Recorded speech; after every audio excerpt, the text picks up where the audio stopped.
ભાવનગર શહેરમાં ફળોના વેપારીને ત્યાં સવારમાં અજાણ્યા 3 શખ્સો કેરી જોવા માટે પહોંચ્યા। એક કેરી જોતો હોય ત્યારે બીજો શખ્સ બહાર ઊભો હતો અને ત્રીજો શખ્સ ટેબલના ખાનામાંથી પૈસા લઈને ફરાર થતા બહાર બેસેલા કાકાએ ઝડપી લીધા હતા।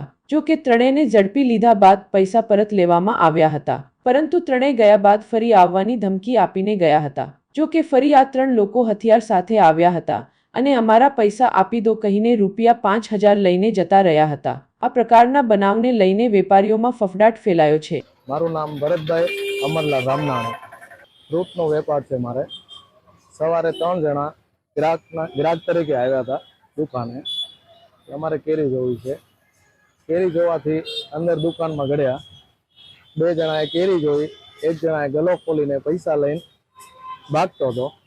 તેમાં મારા કાકા બાર સાપુ વાંચતા હતા। સાપુ વાંચતા એની નજર પડતા એને રોક્યો, એ લોકો એને ધક્કો મારીને ભાગ્યા। પછી અડખે પડખે દુકાનવાળા એને પકડ્યો, પકડીને એની પાસેથી પૈસા પરત લીધા। પછી તે લોકો ગુસ્સે થઈને ભાગ્યા કે અમે હમણાં આવીએ છીએ, તમને દેખાડીએ છીએ, એમ કરીને જતા રહ્યા। 15-20 મિનિટ રહીને પછી આવ્યા। 2 જણા આવ્યા હતા, 2 જણાને હથિયાર હતા, ટોટલ 3 જણા હતા। એક આગળ ઊભો હતો, હથિયાર લઈને ધમકી આપવા માંડ્યા, અમારા પૈસા પરત કરો નહીંતર અમને તમને મારી દેશું।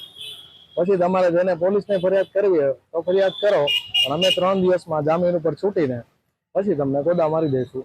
એવી રીતે ધમકાવીને પૈસા પરત 5000 રૂપિયા લઈને ભાગી ગયા।